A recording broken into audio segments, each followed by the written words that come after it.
ஒரு சிறிய ஊரில் ஒரு விவசாயி வசித்து வந்தார். அவர் தன் வாழ்க்கையில் மிகவும் மகிழ்ச்சியாக இருந்தார். ஒவ்வொரு நாளும் கடினமாக உழைத்து தனது நிலத்தை கவனித்துக் கொண்டார். அவர் ஒரு பக்தி மிக்க மனிதர். தினமும் கடவுளை வழிபடுவார்.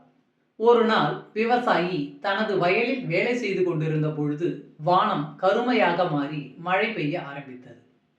மழை மிகவும் கனமாக இருந்தது. அது வெள்ளமாக மாறியது. விவசாயியின் வயல் வெள்ளத்தில் மூழ்கியது. விவசாயி மிகவும் வருத்தப்பட்டார். தனது அறுவடை அழிந்து விட்டது. தனது குடும்பத்தை எப்படி சமாளிப்பது என்று கவலைப்பட்டார். அவர் வானத்தை நோக்கி பார்த்து, கடவுளே, இது ஏன் எனக்கு நடக்கிறது? நான் எப்பொழுதும் உங்களை வழிபடுகிறேன்.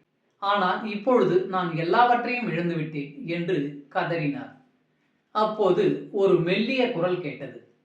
நீங்கள் எல்லாவற்றையும் இழக்கவில்லை. உங்களிடம் இன்னும் உங்கள் ஆரோக்கியம் மற்றும் உங்கள் குடும்பம் உள்ளது. விவசாயி குரலை சுற்றி பார்த்தார். ஆனால் யாரையும் காணவில்லை. குரல் மீண்டும் பேசியது. நம்பிக்கையை இழக்காதீர்கள். நான் உங்களுக்கு உதவுவேன். விவசாயிக்கு யார் பேசுகிறார்கள் என்று தெரியவில்லை. ஆனால் அந்த குரலில் ஒரு அமைதி இருந்தது. அது அவருக்கு ஆறுதல் அளித்தது. மழை நின்றது. வெள்ளம் வடிந்தது. விவசாயி தனது வயலை ஆராய்ந்தார். பயிர்கள் அழிந்துவிட்டன. ஆனால் நிலம் இன்னும் வளமாக இருந்தது. விவசாயிக்கு புதிய பயிர்களை நடவு செய்யும் நம்பிக்கை வந்தது. அடுத்த சில மாதங்களில் விவசாயி கடினமாக உழைத்தார்.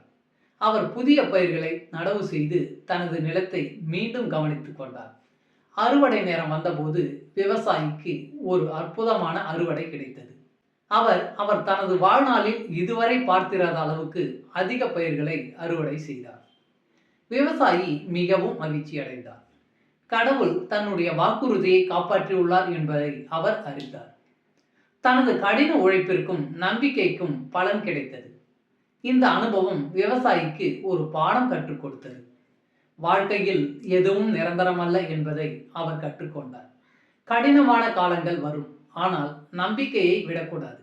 கடவுள் எப்போதும் நம்மை கவனித்துக் கொள்வார். நமக்கு தேவையான அனைத்தையும் வழங்குவார். இக்கதை நமக்கு விளக்கும் நீதி என்னவென்று பார்த்தால், வாழ்க்கையில் எதுவும் நிரந்தரமல்ல. கடினமான காலங்கள் வரும்.